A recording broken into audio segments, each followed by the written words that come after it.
여러분 안녕하세요. 용스TV 용입니다. 오늘은 자기소개서 리뷰하기 콘텐츠의 두 번째 시간입니다.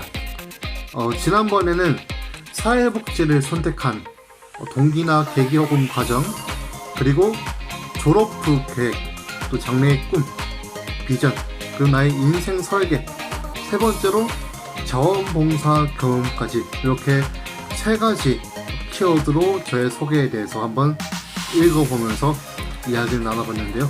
오늘은 네 번째 실습 경험부터 해서 한번 여러분과 이야기를 나눠보도록 하겠습니다. 자, 네 번째 실습 경험입니다. 2012년 9월부터 10월까지 학교 수업의 일환으로 포항에 있는 설린애육원에서 총 3주간 3회 동안 교육봉사를 하였다. 당시 초등학교 1학년이었던 휘영이에게 한글 지도를 하며 또래에 비해 왜소하여 필력이 부족하므로 반복적인 쓰기 및 줄긋기를 통해서 필력을 기를 수 있도록 해 주었는데, 클라이언트의 욕구에 따른 프로그램의 개발 및 지원이 사회복지에 있어 얼마나 중요한지를 경험해 볼 수 있었다. 또한 올해 1학기 때 영유아 행동 관찰 수업을 통해 유치원에서 사전 실습을 통해서 만 4세 유아들을 관찰하며 아동의 발달적인 부분과 교육 환경 등에 대해서 관찰하면서 경험해 볼 수 있었고, 실습 일정 중에 현장 견학을 통해서 교사들의 안전관리의 중요성을 경험할 수 있었다.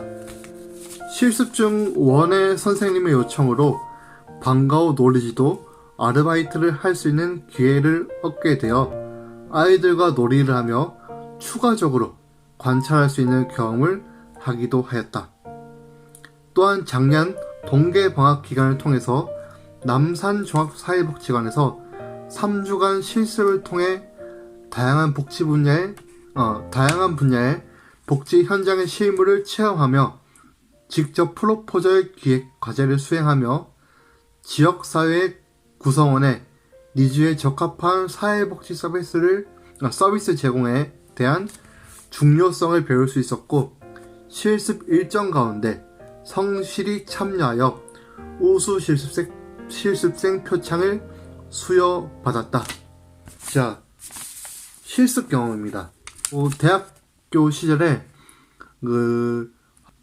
학과 생활을 하면서 다양한 실습을 했습니다. 저는 아동복지학과를 나왔는데, 아동복지학과다 보니까 사회복지와 함께 보육도 같이 공부를 병행을 했습니다. 그래서 사회복지 실습과 동시에 또 어린이집에서 또 보육 실습도 함께 진행했었는데요.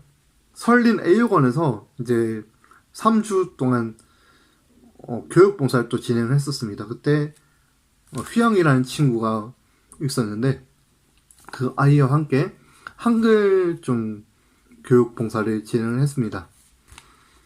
처음에는 좀 뭔가 학습 위주로 해야 될까라는 생각을 했었는데, 좀 아이가 좀 딱딱해 한다는 느낌이 들어서 동화책도 읽어주면서 놀이와 응용을 통해서 한글을 좀 재밌게 그 친구가 좀 받아들일 수 있도록 했던 기억도 나는 것 같습니다.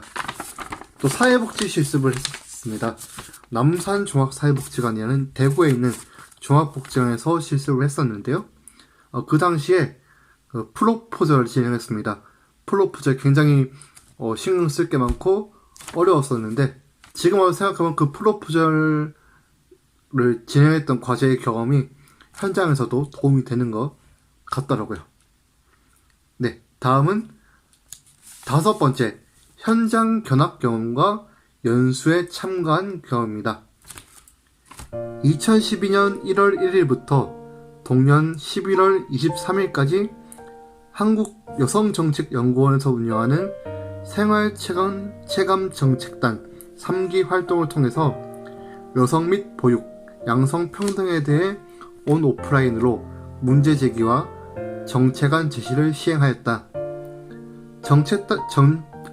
정책단 활동 중 우수 안건 시상에서 총 3회에 걸쳐 선발되어 우수 정책안을 정리해둔 브리핑 자료와 블로그에 제시했던 안건들이 올라갔었다. 당시 정책 제안 활동들을 통해서 예비 사회복지사로서 우리 사회의 문제 요소들을 주의 깊게 살필 수 있는 경험을 할 수 있게 되었다. 또한 2015년 3월 28일부터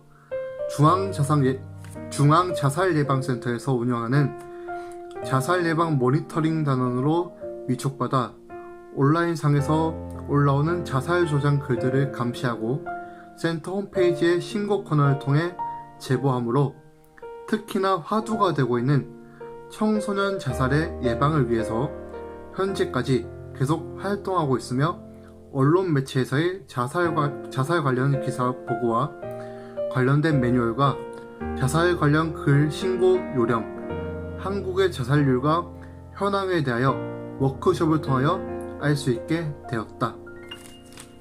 네. 조금은 무거운 또 주제도 담겨 있네요. 현장 견학 경험과 또 연수에 참가한 경험인데 사실 어쩌면 대외 활동과 또 연결돼서 이야기를 담았었네요.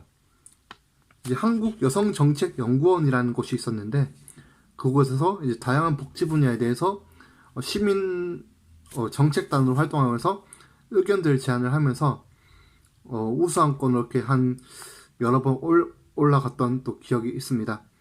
그때 이제 뭐 아동, 노인, 여성 다양한 분야에 좀 관심을 가지면서 우리 주변을 좀 둘러볼 수 있는 그런 시야를 넓히는 좋은 경험이 되었던 것 같습니다.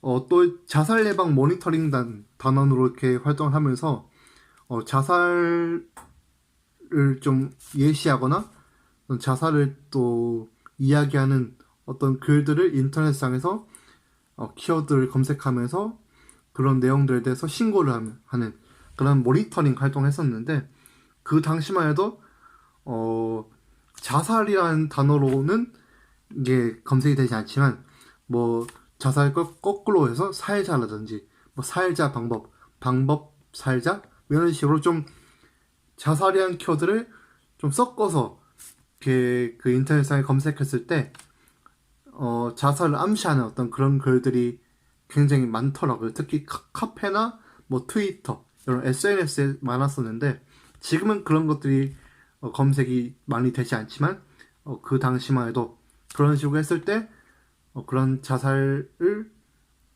뭐 시도한다라든지 함께 뭐 자살을 함께할 동반 자살에 대한 글들이 많이 있었던 그런 기억들이 있습니다. 네, 오늘은 실습 경험과 또 현장 견학 경험, 연수에 참가한 경험 요 두 가지 키워드에 대한 저의 자기소개서 내용을 읽어봤습니다. 참 이게 참 쑥스럽습니다. 저희 옛날에 썼던 자기소개서 읽는다는 게 굉장히 저의 좀 나쁘그런 모습을 꺼내드리는 같은 느낌도 있어서 약간 좀 생경한 기분도 있습니다. 다음번에 이어서 6번째, 집 떠나 살아본 경험, 또 단체 생활 경험, 고생했던 일, 의미 있는 추억은 무엇인가요? 라는 그런 그 제목과 또 사회복지와 관련하여 자신에게 중요한 영향을 끼친 사람들까지 해서 다음번 3번째 시간 때 나눠보도록 하겠습니다.